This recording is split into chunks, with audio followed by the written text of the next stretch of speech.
Finally Asia cup tourney ಶುರುವಾಗುವಂತ time ಬಂದೇ ಬಿಡ್ತು. ಮಂಗಳವಾರ ಉದ್ಘಾಟನಾ ಪಂದ್ಯದಲ್ಲಿ ಅಫ್ಘಾನಿಸ್ತಾನ ಹಾಗೆ ಹಾಂಗ್ಕಾಂಗ್ ತಂಡಗಳು ಅಖಾಡಕ್ಕಿಳಿಯಲಿವೆ. ಇಂಟ್ರೆಸ್ಟಿಂಗ್ ವಿಚಾರ ಏನಪ್ಪಾ ಅಂದ್ರೆ ಟೂರ್ನಿಯಲ್ಲಿ 8 ತಂಡಗಳು ಭಾಗವಹಿಸ್ತಾ ಇದ್ರು ಕೂಡ ಭಾರತವೇ ಗೆಲ್ಲುವಂತ ಫೇವರೇಟ್ ಟೀಮ್ ಆಗಿದೆ. ಆದ್ರೆ ಬಿಸಿಸಿಐಗೆ ಮಾತ್ರ ಬೇರೆಯದ್ದೇ ತಲೆಬಿಸಿ ಶುರುವಾಗಿದೆ. ಪ್ಲೇಯಿಂಗ್ 11 ಫೈನಲ್ ಮಾಡೋದು. ಹಾಗಾದ್ರೆ ಭಾರತದ ಆಡುವ 11ರ ಬಳಗ ಹೇಗಿರುತ್ತೆ? ಶುಭ್ಮನ್ ಗಿಲ್ ರೀ ಎಂಟ್ರಿಯೇ ಭಾರವಾಯ್ತಾ? ಸಂಜು ಸ್ಯಾಮ್ಸನ್ ಕಥೆ ಏನು? ಆಲ್ರೌಂಡರ್ ಕೋಟ ಯಾರಿಗೆ?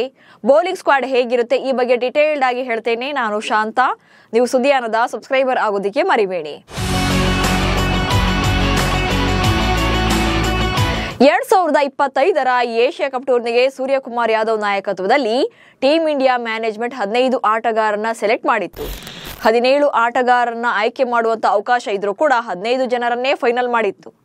ಯಾಕಂದ್ರೆ ಇವರ ಮೇಲೆ ಆ ಮಟ್ಟಿಗೆ ಕಾನ್ಫಿಡೆನ್ಸ್ ಇದೆ. ಆದ್ರೆ ಈಗ ಚಾಲೆಂಜ್ ಇರೋದೇನಪ್ಪಾ ಅಂದ್ರೆ 15 ಜನರಲ್ಲೇ ಪ್ಲೇಯಿಂಗ್ 11 ಅನ್ನ ಫೈನಲ್ ಮಾಡೋದು. Openers, wicket keeper, allrounder, bowlers ಹೀಗೆ ಅಂತಿಮವಾಗಿ ಯಾರ್ಯಾರನ್ನ ಕಣಕ್ಕಿಳಿಸೋದು ಅನ್ನೋದೇ ಬಿಗ್ ಕ್ವಶನ್ ಆಗಿದೆ. ಗಿಲ್ ರೀ ಎಂಟ್ರಿ, ಪ್ಲೇಯಿಂಗ್ 11 ಲೆಕ್ಕಾಚಾರ ಉಲ್ಟಾ. 2024ರ T20 ವಿಶ್ವಕಪ್ ಗೆದ್ದ ಬಳಿಕ ಭಾರತದ ರೆಕಾರ್ಡ್ಸ್ ಅತ್ಯದ್ಭುತವಾಗಿದೆ. ಬಟ್ ಈ ಸಲ ಏಷ್ಯಾ ಕಪ್ಗೆ ಟೀಮ್ ಅನೌನ್ಸ್ ಮಾಡಿರುವಂತಹ ತಂಡಕ್ಕೆ ಯಾರನ್ನ ಮೈದಾನಕ್ಕೆ ಇಳಿಸೋದು ಅನ್ನೋದು ಮಾತ್ರ ಗೊಂದಲ ಹಾಗೆ ಇದೆ. ಅದಕ್ಕೆ ಕಾರಣವೇ ಶುಭ್ಮನ್ ಗಿಲ್ ಅವರ ರೀ ಎಂಟ್ರಿ. ಕಳೆದ 1 ವರ್ಷದಿಂದ ಸಂಜು ಸ್ಯಾಮ್ಸನ್ ಮತ್ತು ಅಭಿಷೇಕ್ ಶರ್ಮಾ ಇನ್ನಿಂಗ್ಸ್ ಅನ್ನ ಆರಂಭ ಮಾಡ್ತಾ ಇದ್ರು. ಬಟ್ ಗಿಲ್ ಬಂದಿರೋದ್ರಿಂದ ಸ್ಲಾಟ್ ವೇರಿಯೇಷನ್ ಆಗ್ಲಿದೆ. ಅಭಿಷೇಕ್ ಶರ್ಮಾ ಅಂತೂ ಒನ್ ಸೈಡ್ ಓಪನರ್ ಆಗಿ ಫಿಕ್ಸ್ ಆಗಿದ್ದಾರೆ. ಬಟ್ ಇನ್ನೊಬ್ರು ಯಾರು ಅನ್ನೋದೇ ಈಗಿರುವಂತ ಪ್ರಶ್ನೆ. ಇಲ್ಲಿ ಟ್ವಿಸ್ಟ್ ಏನಪ್ಪಾ ಅಂತಂದ್ರೆ ಗಿಲ್ ಕಳೆದ 1 ವರ್ಷದಿಂದ ಭಾರತದ ಪರ T20 ಪಂದ್ಯವನ್ನಾಡಿಲ್ಲ.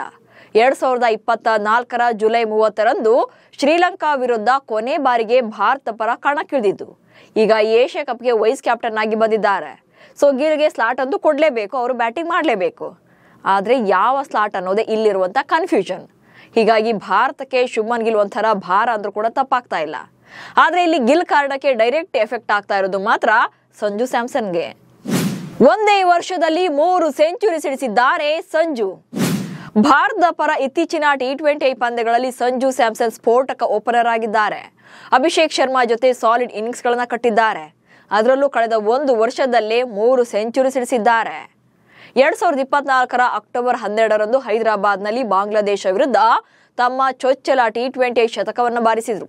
ಅದು ಕೂಡ ಕೇವಲ 40 ಎಸೆತಗಳಲ್ಲಿ. ಇದು T20 ಕ್ರಿಕೆಟ್ ಅಲ್ಲಿ ಸದ್ಯ ಭಾರತೀಯನೊಬ್ಬ ಗಳಿಸಿದಂತ 3ನೇ ವೇಗದ ಶತಕವಾಗಿದೆ. ಆ ಬಳಿಕ ನವೆಂಬರ್ನಲ್ಲಿ ಸೌತ್ ಆಫ್ರಿಕಾ ವಿರುದ್ಧದ 4 ಪಂದ್ಯಗಳ T20 ಸರಣಿಯಲ್ಲಿ ಮೊದಲ ಪಂದ್ಯದಲ್ಲೇ ಮತ್ತೊಂದು ಶತಕವನ್ನ ಗಳಿಸಿದ್ರು. ಬಟ್ ಬ್ಯಾಡ್ ಲಕ್ ಏನಪ್ಪಾ ಅಂದ್ರೆ ಮುಂದಿನ 2 ಪಂದ್ಯಗಳಲ್ಲೂ ಕೂಡ ಡಕ್ಔಟ್ ಆಗ್ತಾರೆ. ಹೀಗಿದ್ರು ಕೂಡ 4ನೇ ಪಂದ್ಯದಲ್ಲಿ ಕೇವಲ 56 ಎಸೆತಗಳಲ್ಲಿ ಅಜೇಯ 109 ರನ್ ಗಳಿಸಿ ಗ್ರೇಟ್ ಕಂಬ್ಯಾಕ್ ಮಾಡಿದ್ರು. ಹೀಗಾಗಿ ಸಂಜು ಸ್ಯಾಮ್ಸನ್ ಬ್ಯಾಟಿಂಗ್ ನಲ್ಲಿ ಡಾಮಿನೇಟ್ ಮಾಡೋಕೆ ನಿಂತ್ರೆ ಎದುರಾಳಿ ಯಾರೇ ಆಗಿದ್ರು ಕೂಡ ಕೇರ್ ಮಾಡ್ದಂಗೆ ಚೆಚ್ತಾರೆ. ಹೀಗಾಗಿ ಗಿಲ್ ಬಂದ್ರು ಅಂತ ಸಂಜುರನ್ನ ಬೆಂಚ್ ಕಾಯಿಸೋಕೆ ಸಾಧ್ಯವಾಗೋದಿಲ್ಲ. ಹಾಗಂತ ಮಿಡಲ್ ಆರ್ಡರ್ ನಲ್ಲಿ ಅವಕಾಶ ಕೊಡೋದು ಕೂಡ ಕಷ್ಟ ಸಂಜುಗೆ. ಯಾಕಂದ್ರೆ ಮಿಡಲ್ ಆರ್ಡರ್ ನಲ್ಲಿ ಅವರ ಸ್ಕೋರ್ ಚೆನ್ನಾಗಿಲ್ಲ. 5ನೇ ಕ್ರಮಾಂಕದಲ್ಲಿ ಬ್ಯಾಟ್ ಬೀಸಿದಾಗ 5 ಇನ್ನಿಂಗ್ಸ್ ಗಳಲ್ಲಿ ಕೇವಲ 67 ರನ್ಗಳನ್ನ ಮಾತ್ರ ಕಲೆ ಹಾಕಿದ್ದಾರೆ. ಅವರ ಸರಾಸರಿ 20 ಇದೆ. ಹಾಗೆ ಸ್ಟ್ರೈಕ್ ರೇಟ್ ಕೂಡ ಕಡಿಮೆ ಇದೆ, 131 ಇದೆ. 6ನೇ ಸ್ಥಾನದಲ್ಲಿ ಕೇವಲ 1 ಪಂದ್ಯದಲ್ಲಿ ಬ್ಯಾಟ್ ಬೀಸಿದ್ದಾರೆ. ಹಾಗೆ ಇದರಲ್ಲಿ 12 ರನ್ಗಳನ್ನ ಕಲೆ ಹಾಕಿದ್ದಾರೆ. ಇಲ್ಲಿ ಸ್ಟ್ರೈಕ್ ರೇಟ್ 100 ಇದೆ. ಸೊ ಟೋಟಲ್ ಆಗಿ ಸಂಜು ಭಾರತ ಪರ ಇದುವರೆಗೆ 42 T20 ಅಂತಾರಾಷ್ಟ್ರೀಯ ಪಂದ್ಯಗಳನ್ನಾಡಿದ್ದಾರೆ. ಇದರಲ್ಲಿ 861 ರನ್ಗಳನ್ನ ಕಲೆ ಹಾಕಿದ್ದಾರೆ. ಸರಾಸರಿ 25 ಇದ್ರೆ, ಸ್ಟ್ರೈಕ್ ರೇಟ್ 152 ಪ್ಲಸ್ ಇದೆ. ಬಟ್ ಮಿಡಲ್ ಆರ್ಡರ್ ನಲ್ಲಿ ಜಿತೇಶ್ ಶರ್ಮಾ ಬ್ಯಾಟಿಂಗ್ ಆವರೇಜ್ ಮತ್ತು ಸ್ಟ್ರೈಕ್ ರೇಟ್ ಚೆನ್ನಾಗಿದೆ. ಜಿತೇಶ್ ಅಂತಾರಾಷ್ಟ್ರೀಯ ಮಟ್ಟದಲ್ಲಿ ಕೇವಲ 7 ಪಂದ್ಯಗಳನ್ನ ಮಾತ್ರನೇ ಆಡೋಕೆ ಅವರಿಗೆ ಅವಕಾಶ ಸಿಕ್ಕಿದೆ. ಹಾಗೆ 100 ರನ್ಗಳನ್ನ ಕಲೆ ಹಾಕಿದ್ದಾರೆ. ಸರಾಸರಿ 14 ಇದೆ. ಕೆಳ ಕ್ರಮಾಂಕದಲ್ಲಿ ಅವರ ಸ್ಟ್ರೈಕ್ ರೇಟ್ 147 ಪ್ಲಸ್ ಇದೆ. 6ನೇ ಕ್ರಮಾಂಕದಲ್ಲಿ ಜಿತೇಶ್ ಶರ್ಮಾ 4 ಇನ್ನಿಂಗ್ಸ್ ಗಳಲ್ಲಿ 64 ರನ್ಗಳನ್ನ ಕಲೆ ಹಾಕಿದ್ದಾರೆ. ಹಾಗೆ ಸ್ಟ್ರೈಕ್ ರೇಟ್ 152 ಪ್ಲಸ್ ಇದೆ.